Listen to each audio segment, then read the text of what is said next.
Merkurius, sekitar 3,8 miliar tahun lalu, sebuah asteroid besar akan menabrak planet itu. Pecahannya berhamburan ke segala arah dibarengi gelombang ledakan. Saat debu mengendap, kita bisa melihat sebuah kawah hampir seukuran Danau Ontario. Yang paling menarik adalah bentuk kawahnya. Bentuknya mirip laba-laba. Tubuh bulat di tengah dengan sejumlah kaki yang mencuat dari kawah ke berbagai arah. Tapi yang paling aneh adalah kaki laba-laba itu tidak sejajar dengan bagian tengahnya. Ilmuwan cuma bisa menerka-nerka bagaimana lanskap seperti itu terbentuk. Sebagian berpikir bentuk laba-laba itu muncul jauh lebih awal dan meteorit yang jatuh hampir pas di tengahnya cuma kebetulan. Tapi masih belum ada penjelasan gamblang tentang bagaimana bekas seperti itu bisa muncul di permukaan Merkurius. Misteri lain tentang Merkurius adalah proses terbentuknya. Satu teori menyatakan bahwa dulunya planet itu adalah bulannya Venus. Tapi seiring waktu, Merkurius tunduk kepada gravitasi matahari. Bintang itu benar-benar merenggut Merkurius, dan planet kecil itu mulai bergerak mengelilinginya. Yang mungkin membuktikan teori ini adalah kala rotasi Merkurius dan Venus. Merkurius perlahan-lahan kehilangan kecepatan rotasinya. Sekarang, satu hari di planet itu sama dengan 58 hari bumi dan terus bertambah. Di saat yang sama, setelah kehilangan beban beratnya, Venus mulai berotasi lebih cepat. Teori lain mengatakan bahwa Merkurius bertabrakan dengan Venus sejenak setelah terbentuknya tata surya. Saat itu, proto-Merkurius agak lebih besar dibanding planet yang kita kenal sekarang. Tapi kemudian, Merkurius kehilangan sebagian keraknya setelah tabrakan itu. Lalu tak lama, Venus mengumpulkan puing-puing ini. Tapi ilmuwan masih belum bisa memberikan jawaban pasti tentang bagaimana terbentuknya Merkurius. Uranus, sang raksasa gas yang jauhnya 18 jarak bumi matahari dari planet kita. Planet ini tampak tenang dibanding planet-planet besar lain seperti Jupiter dengan badai sebesar buminya. Tapi Uranus masih punya sesuatu luar biasa yang bisa dibanggakan. Bintik gelap ini, misalnya, terdeteksi oleh teleskop Hubble pada tahun 2006. Saat itu, ukurannya hampir 2 kali luas Alaska. Beberapa tahun kemudian, bintik-bintik terang muncul di sana. Ternyata itu adalah awan-awan metana yang bergerak melintasi permukaan planet itu dengan kecepatan 485 km per jam. Tapi kita tidak tahu persis apa penyebab badai di Uranus itu. Mungkin kita bisa memecahkan rahasianya dengan melihat misteri Uranus lain. Planet ini berotasi miring. Kalau kamu perhatikan poros planet kita, kamu akan melihat posisinya vertikal dan hanya sedikit condong. Hal yang sama berlaku bagi kebanyakan planet lain dalam tata surya kita. Tapi tidak dengan Uranus. Porosnya hampir horizontal terhadap matahari. Salah satu kutub Uranus disinari matahari sepenuhnya sepanjang waktu. Hari kutub di planet itu berlangsung selama 42 tahun bumi. Ketika kemiringan poros Uranus berubah, hari kutub dimulai di sisi lain planet itu. Kutub lain tenggelam dalam kegelapan selama 42 tahun. Perubahan musim ini memunculkan badai dahsyat di permukaan planet itu. Tapi alasan persisnya Uranus miring tidak diketahui. Mungkin miliaran tahun lalu, raksasa gas itu bertabrakan dengan beberapa asteroid yang akan menjadi planet muda. Protoplanet seperti itu, yang bobot dan ukurannya mirip dengan bumi, bisa jadi telah memiringkan Uranus setelah menabraknya. Tapi ini baru hipotesis. Sekarang, mari kita pergi ke satelit Jupiter, Europa. Misteri terbesar di sini adalah apakah ada kehidupan di bulan ini. Ilmuwan tidak menyangkal kemungkinan itu. Yang terlihat di permukaan bulan itu cuma es. Garis-garis yang mungkin kamu lihat sebetulnya adalah retakan lebar yang memanjang. Selama ini, ilmuwan mengira satelit Jupiter itu tidak lebih dari bongkahan es. Tapi sekarang, mereka berpikir mungkin ada air dalam bentuk cair di dalamnya. Inti Europa dipanaskan oleh kekuatan pasang surut Jupiter. Inti yang hangat ini melelehkan es di sekelilingnya. Jadi, mungkin memang benar-benar ada lautan luas di bawah kerak es itu. Karena air adalah dasar kehidupan, berbagai mikroorganisme bisa hidup di sana. Tapi kita hanya bisa tahu jika mengirimkan probe ke sana. Kita harus mengebor es padat sedalam 40 km dan mulai mencari lautan yang 2 kali luas semua persediaan air di bumi. Lihatlah satelit Saturnus, Titan. Ini adalah bulan kedua terbesar dalam tata surya kita. Ukurannya 50% lebih besar dibanding satelit alami bumi. Ini satu-satunya tempat dalam tata surya kita, kecuali bumi, di mana air telah terbukti ada. Tapi hal paling menarik dari Titan adalah atmosfernya. Tebalnya 400 km. Jarak ini hampir 40 kali lipat ketinggian jelajah rata-rata pesawat komersil di bumi. Dan 95%-nya adalah nitrogen. Sebagai perbandingan, atmosfer bumi mengandung 79% nitrogen. Yang artinya, keduanya cukup mirip. Misterinya adalah tidak seorang pun tahu bagaimana atmosfer itu muncul di sana. Satu teori menyatakan bahwa bertahun-tahun lalu, sejumlah meteorit menghantam permukaan Titan hampir tanpa henti. Batuan-batuan besar membentur keraknya, sehingga meningkatkan tekanan dan suhu satelit itu. Dalam kondisi itu, amonia di udara terurai menjadi nitrogen dan hidrogen. Nitrogen yang berat turun ke permukaan Titan, sedang hidrogen yang ringan naik dan mengalir ke ruang angkasa. Tapi beberapa ilmuwan membantah teori ini. Misteri lain dari tata surya adalah bintang hipotetis Nemesis, dan apakah bintang itu memang benar-benar ada. Kalau kamu perhatikan semua bintang dalam galaksi kita, kebanyakannya berpasangan, yang artinya dua bintang saling mengorbit satu sama lain. Secara statistik, matahari seharusnya juga punya pasangan. Beberapa ilmuwan telah berasumsi bahwa kepunahan massal terbesar di bumi ada kaitannya dengan objek misterius di angkasa luar. Mereka berhipotesis bahwa ada katai merah di suatu tempat dalam jarak 1,5 tahun cahaya dari pusat tata surya. Dan tiap bintang kerdil ini mendekati awan asteroid, itu bisa mengganggu benda-benda antariksa. Tiap kali itu terjadi, beberapa asteroid memulai perjalanan menuju bumi dan menyebabkan kepunahan massal. Tapi bintang ini belum ditemukan, dan banyak ilmuwan mempertanyakan hipotesis ini. Sekarang mari lihat bagian ujung dari tata surya. Sebuah sinar foton harus menempuh perjalanan setahun untuk sampai di sini. Ilmuwan percaya awan Oort ada di area itu. Ini adalah area hipotetis di mana banyak sekali asteroid dan balok-balok es berkumpul membentuk awan. Ini adalah tempat terjauh di mana gravitasi matahari masih bekerja. Sepertinya awan bulat ini membalut tata surya. Diperkirakan inilah wilayah asal komet-komet periode panjang. Komet-komet ini terbang sepanjang jalan melintasi tata surya, lalu kembali ke awan Oort. Perjalanan ini bisa makan waktu ribuan tahun. Yang lebih menarik lagi adalah kemungkinan adanya raksasa gas bernama Taiki di wilayah itu. Sebagian ilmuwan bilang mungkin ukurannya 4 kali Jupiter. Sejauh ini, belum ada penelitian yang menguatkan keberadaannya. Meskipun awan Oort masih dianggap hipotesis, beberapa ilmuwan percaya bahwa komet-komet dari area itu bertanggung jawab atas kepunahan massal utama di bumi. Sekarang ayo kita pergi ke luar perbatasan tata surya. Di sana, 1.500 tahun cahaya jauhnya dari bumi, terdapat lubang hitam yang terdekat dengan planet kita. Lubang hitam adalah objek paling misterius di alam semesta. Objek ini begitu berat, hingga tidak hanya menarik materi, tapi juga cahaya. Bahkan, lubang hitam bisa memperlambat waktu. Begitu sesuatu terjebak dalam gravitasi lubang hitam, benda itu tidak akan pernah lolos. Cahaya dan materi lambat laun menetap di dekat horizon peristiwa dan segera lenyap ke dalam kegelapan tak terbatas. Waktu berjalan dengan berbeda di sini. 1 menit di dekat lubang hitam bisa setara dengan berminggu-minggu di bumi. Misteri terbesarnya adalah apa sebenarnya yang terdapat di dalam lubang hitam. Sebagian berspekulasi bahwa isinya hanyalah tekanan yang menghancurkan apa saja yang sampai ke sana. Yang lain berkata, ini mungkin merupakan portal menuju dimensi lain atau lubang cacing menuju tempat lain di alam semesta.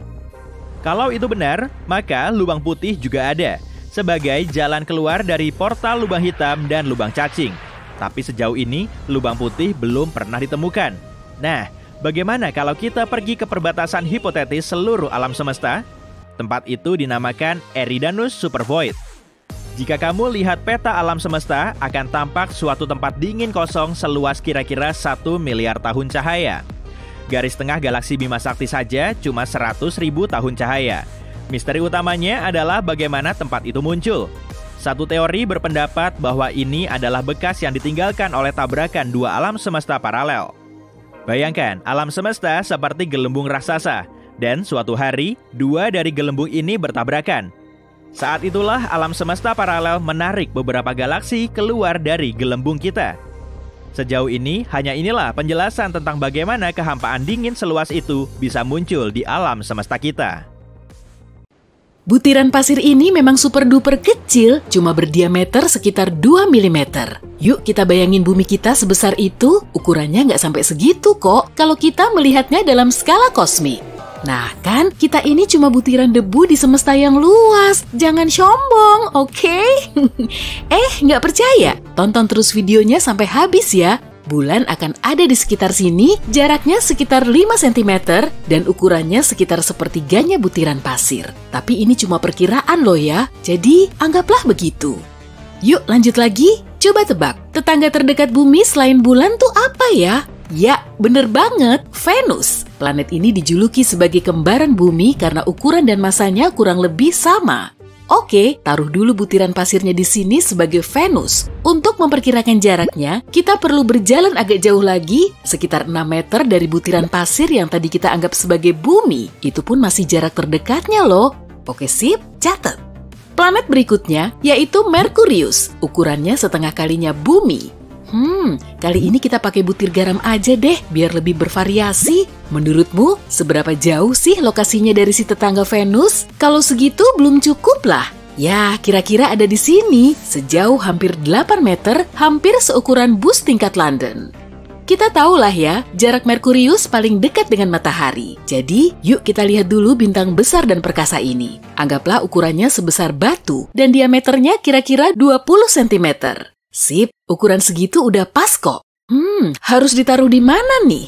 Oke, sebaiknya ambil satu bus tingkat tadi plus berbagai benda-benda lain. Karena kalau dari Merkurius akan sejauh 9 meter, jelas lebih jauh dari Venus.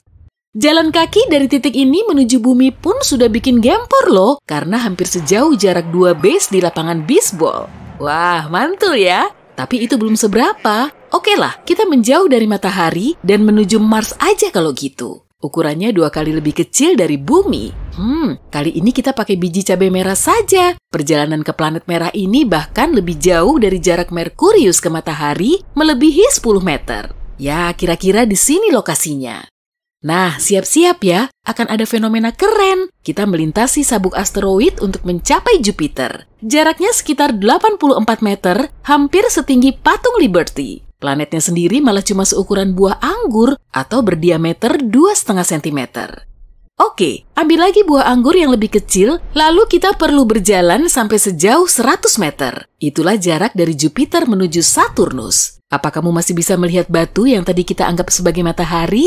Enggak kan? Kalau kamu naik ke puncak jembatan Golden Gate di California, lalu menarik garis dari titik terendah menuju titik tertingginya, maka kamu akan tahu jarak antara Saturnus dan Uranus, planet ke-7 di tata surya kita. Bisa kamu amati kan? Jaraknya terus menjauh dan perjalanan kita masih panjang. Oke lah, mending kita lanjut ke Neptunus, saudaranya Uranus. Meskipun keduanya bertetangga, kita perlu berjalan 250 meter lagi untuk sampai ke tujuan. Nah, untuk memahami skalanya, coba deh jajarkan 5 kolam renang ukuran Olimpiade. Tujuan kita selanjutnya, Pluto yang sudah dicoret dari kakak tata surya kita. Hiks, kalau dari matahari, jaraknya ini perlu ditambah lagi dengan 4 kolam renang ukuran Olimpiade. Ukurannya yang 6 kali lebih kecil dari bumi, bisa kita gambarkan sekecil butiran merica. Saatnya memasuki bagian yang sulit dibayangkan. Yuk kita balik lagi ke matahari, lalu mulai perjalanan lagi dari sana. Apa kamu masih ingat jaraknya? Lebih dari 800 meter. Nah, untuk menempuh perjalanan dari sini menuju batas dalam tata surya, kita perlu mengelilingi seantero planet sebanyak 4 kali. Bayangin aja, matahari yang kita lihat ini masih dalam skala sebesar batu yang diameternya 20 cm. Kemudian, kita akan berada di sabuk besar berupa bongkahan es yang melayang-layang. Awan Oort. Lebar sabuk ini melebihi tepi luar planet kita. Sulit juga kalau mau membandingkannya. Oke lah, coba dulu aja. Ambil 3 batu sebesar matahari kita, lalu jajarkan di sini. Nah, coba bayangin. Masing-masing batu ini seukuran matahari yang sebenarnya. Itulah diameter awan Oort yang melingkari seluruh tata surya kita. Kalau kita memasukkannya ke skala awal tadi, matahari tidak akan terlihat karena cuma sebesar atom. Kita mulai dari awal ya. Bola batu ini punya volume ruang yang masih misterius. Radiusnya kira-kira 1 tahun cahaya, anggaplah 1 cm. Nah, dari sinilah titik awal kita. Sistem bintang yang paling dekat dari sini yaitu Alpha Centauri dan jaraknya sekitar 4 cm. Di dalamnya ada 3 bintang. Setidaknya ada 1 planet yang kemungkinan laik huni dan dalam skala ini sistemnya masih terlalu kecil. Tapi mari kita asumsikan lagi kalau butiran pasir ini sudah cukup. Saatnya melanjutkan perjalanan.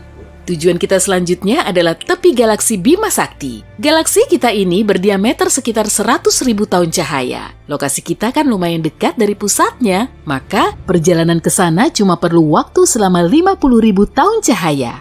Pada skala super kecil ini, ukurannya akan menjadi 500 meter, kurang lebih sama dengan tinggi menara CN di Toronto. Tetangga terdekat kita dari sini yaitu galaksi Andromeda. Suatu hari nanti, entah kapan, galaksi Andromeda akan bertabrakan dengan Bima Sakti. Nah, untuk sampai ke sana, kita harus menempuh perjalanan hampir sejauh 25 km, setara dengan 2,5 juta tahun cahaya dalam hitungan normal. Tambahin dikit ya, jarak segitu setara dengan 2,5 kalinya tempat terdalam di Palung Mariana, Challenger Deep. Akhirnya kita bisa membandingkan objek yang skalanya lebih besar, NGC 604, nebula bintang di galaksi Triangulum. Kalau ditarik dalam satu garis lurus, kita cuma perlu menempuh jarak sejauh 2 km dari tempat kita sekarang. Oke deh, yuk langsung aja. Nebula ini berdiameter sekitar 1.500 tahun cahaya. Skalakan saja menjadi 15 meter. Itu sih setinggi gedung 5 lantai. Mundur dulu sedikit yuk, sekitar 800 meteran untuk melihat objek lain. Diameternya hampir sepanjang pesawat Boeing 747. Objek ini ternyata juga termasuk galaksi loh, lebih tepatnya galaksi Katai. Messier 32 berdiameter 6.500 tahun cahaya dan mengorbit galaksi Andromeda sebagai satelit. Sebetulnya sih keduanya saling mengitari dan Messier tertarik oleh gravitasi saudaranya yang lebih jumbo. Mau nggak ku ajakin ke tempat yang paling menakjubkan seumur hidupmu? Oke, siap-siap ya. Kita akan membahas soal jarak dan ukuran yang kelihatannya mustahil. Kembali lagi ke batu-batu yang tadi kita susun, tata surya kita. Nah, kita naik dan menjauh lagi dari sistem bintang itu, sampailah di galaksi Bima Sakti. Lebarnya 1 km. Naik terus, dan kita bisa lihat kekosongan besar di sekitar galaksi yang telah kita lalui. Area ini membentang sejauh 25 km. Lalu, ada juga galaksi dan galaksi Katai yang mengelilinginya. Letaknya ada di dekat galaksi kita, ada Andromeda dan teman-temannya. Kita masih melambung dan akhirnya bisa melihat seluruh grup lokal yang merupakan gugus galaksi. Bima Sakti saja tidak sampai 1%-nya loh, diameternya 100 km. Naik lagi, sampailah di Laniakea Supercluster dengan cahaya benderangnya. Supercluster ini menaungi grup lokal. Dari sini, galaksi kita bahkan tidak terlihat karena diameternya sekitar 5.200 km. Lebih jauh dari jarak antara Los Angeles dengan New York. Sabar dulu, ini belum selesai loh. Kita semakin melambung dan terus meninggi hingga terlihat tembok besar Bose. Supercluster ini terlampau jauh dari galaksi kita dan pada skala ini diameternya sekitar 10.000 km. Bahkan jauh lebih panjang dari tembok besar Tiongkok dan semua cabangnya. Pantesan aja namanya Bose. Kita sudah sampai di angkasa luar dan model seluruh galaksi kita ada jauh di bawah sana. Semuanya tidak terlihat kecuali dengan bantuan teleskop. Wah, ini nih objek terbesar di alam semesta yang bisa diamati. Tembok besar Hercules Corona Borealis. Pada skala saat ini, jaraknya sejauh 100.000 km dari bumi atau 1/4 kalinya menuju bulan. Diameternya juga sama, sehingga perlu 1/4-nya lagi. Di luar sana ada triliunan galaksi, nebula, dan bintang. Kemungkinannya juga hampir tak terbatas, tapi semesta selalu berkembang. Prosesnya masih terus berlangsung. Kita sedang terbang melewati planet-planet di tata surya, melewati Mars, Jupiter, Saturnus, Uranus, dan Neptunus. Kemudian kita melaju ke ruang gelap di luar ujung dunia kita. Kita telah sampai di tempat tujuan. Ini adalah awan Oort. Awan Oort merupakan wilayah hipotetis di sekitar tata surya yang berisi banyak sekali asteroid dan balok es. Kemungkinan di sana komet terbesar dalam sejarah manusia telah lahir. Dan kini komet itu mengarah ke matahari. Bernardi Nelly Bernstein ditemukan secara tidak sengaja dalam suatu survei energi gelap. Teleskop di bumi diarahkan keluar angkasa yang jauh. Tujuan utamanya adalah mempelajari lebih lanjut tentang bagaimana alam semesta berkembang. Para astronom juga ingin membuat peta alam semesta yang dapat diamati dengan lebih mendetail. Ilmuwan menganalisis lebih dari 80.000 gambar dan menemukan suatu objek bergerak. Lokasinya sangat dekat dengan bumi. Diameternya besar sekali, 100 km, atau setara dengan lebar Danau Michigan. Komet ini sudah aktif dengan ekor panjang di belakangnya. Biasanya, komet mendapat ekor saat mendekat ke matahari. Panas matahari menghangatkan permukaan komet, kemudian materi ringan seperti es mulai menguap. Lalu awan uap dan debu terbentuk, membentang jauh di luar komet. Bernardinelli Bernstein terlalu jauh dari matahari untuk mulai memanas. Artinya, permukaannya punya komposisi berbeda. Mungkin terbentuk dari karbon monoksida padat. Ini meningkatkan terangnya komet. Makanya, komet ini dapat dilihat menggunakan teleskop di bumi. Kita bisa membandingkan Bernardinelli Bernstein dengan meteorit terbesar yang pernah jatuh di bumi. Sekitar 66 juta tahun lalu, planet kita ditabrak meteorit selebar 10 km. Saat itu, gelombang ledakan dari tabrakannya mengelilingi bumi beberapa kali. Gelombang tsunami yang disebabkan olehnya lebih tinggi dari gedung pencakar langit tertinggi, dan energi dari ledakannya membakar area di sekitarnya. Hampir semua makhluk hidup, termasuk dinosaurus dan ikan prasejarah, punah. Meteorit ini meninggalkan kawah yang ukurannya 3 kali Manhattan. Tempat itu kaya akan belerang. Lalu zat ini menguap karena panas yang abnormal dan berkumpul menjadi awan besar. Ini menyebabkan hujan asam yang membasahi bumi selama beberapa minggu selanjutnya. Komet yang baru kita temui ini 10 kali lebih besar. Kalau komet ini terbang ke bumi, kamu akan melihatnya dengan mata telanjang jauh sebelum tabrakan terjadi. Bentuknya mirip bintang yang bergerak di langit malam. Beberapa hari sebelum komet mencapai bumi, kamu dapat melihatnya bahkan pada siang hari. Kamu juga bisa melihat ekornya yang panjang. Saat komet ini menembus atmosfer, suara ledakan yang begitu keras akan muncul hingga kamu bisa mendengarnya di belahan bumi lain. Saat itu terjadi, komet akan mulai memanas karena bergesekan dengan udara dan mulai terbakar. Puing-puing yang tak terhitung jumlahnya akan memisahkan diri dari meteorit utama dan jatuh ke bumi. Segera setelah Bernardinelli Bernstein menyentuh permukaan bumi, kita akan melihat kilatan cahaya yang begitu terangnya hingga dapat mengalahkan matahari. Dalam sepersekian detik, energi berukuran kolosal akan berubah menjadi panas. Ini akan menciptakan ledakan terdahsyat dalam sejarah planet kita. Sebongkah tanah besar akan terlepas dan terlempar ke udara. Gelombang ledakannya akan membakar apa saja dalam radius beberapa ratus kilometer.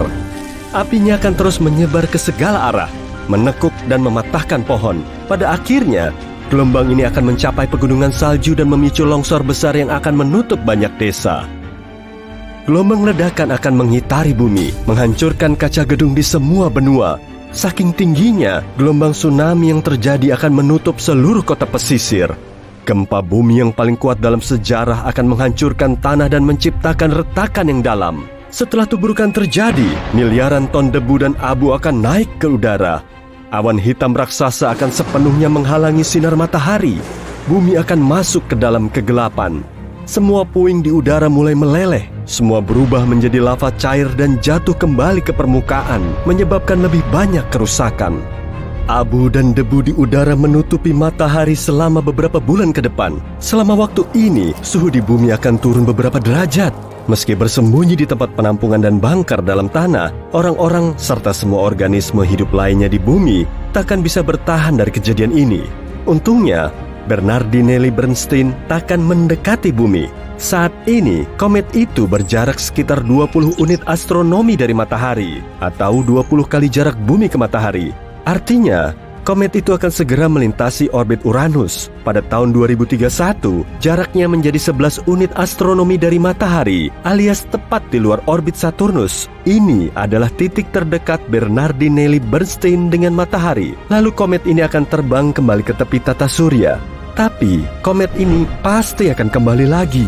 Kali ini akan menjauh dari matahari dan melambat sampai gravitasi bintang itu menariknya kembali. Lalu sang komet akan kembali mengitari tata surya. Tapi semua ini butuh waktu sekitar 3 juta tahun. Saat ini, ada banyak asteroid lain yang perlu kita perhatikan. Misalnya, 3200 Phaethon, Asteroid ini melintasi orbit Mars, Bumi, Venus, dan Merkurius, lalu mengitari matahari dan kembali. Siklus ini memakan waktu sekitar 523 hari. Kemudian siklusnya berulang lagi. Asteroid ini dianggap berpotensi berbahaya karena melintasi orbit Bumi pada jarak 7,5 kali lipat Bumi ke bulan.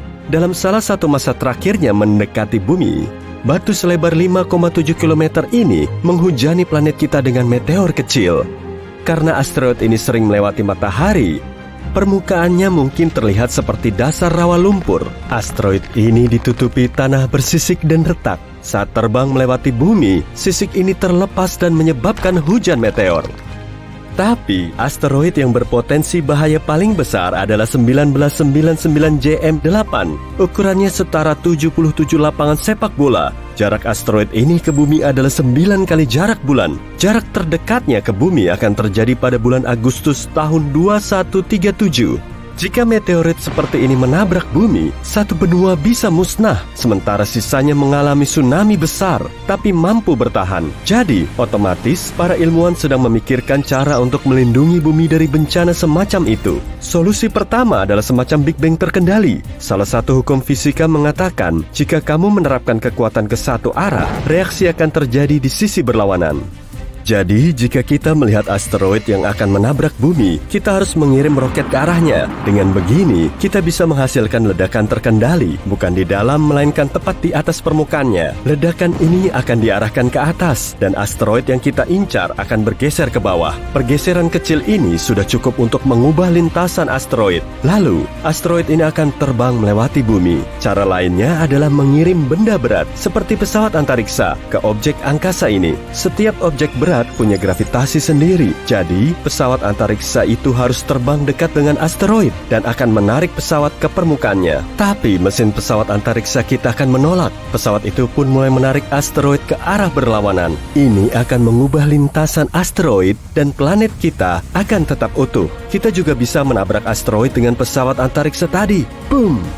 Atau kita bisa membangun stasiun ruang angkasa seperti ISS yang akan dilengkapi banyak lensa pembesar raksasa. Kita akan mengirim stasiun ini lebih dekat ke matahari dan mulai mencari asteroid yang berpotensi bahaya. Lalu, kita arahkan semua lensanya agar sinar matahari terfokus ke satu batu raksasa itu. Panasnya akan mulai menguapkan materi di permukaan asteroid. Di sanalah fisika akan berperan lagi. Materinya akan menguap ke atas dan asteroid akan bergerak ke bawah. Kita juga bisa membungkus asteroid menggunakan kertas reflektif, semacam aluminium foil. Biasanya, objek ruang angkasa menyerap sebagian besar sinar matahari. Tapi jika asteroid ditutupi begini, sinarnya akan memantul. Ini akan menciptakan kekuatan mendorong yang lemah. Itu seharusnya cukup untuk menghindari tabrakan. Kita juga bisa menambatkan mesin roket ke asteroid. Dengan begini, kita bukan cuma bisa mengubah lintasannya, tapi juga mengendalikannya. Namun, semua ini tergantung ukuran asteroid yang kita incar dan jumlah mesin roket kita. Kemudian, kita bisa menggunakan batu besar ini untuk menabrakkannya ke asteroid lain yang lebih besar.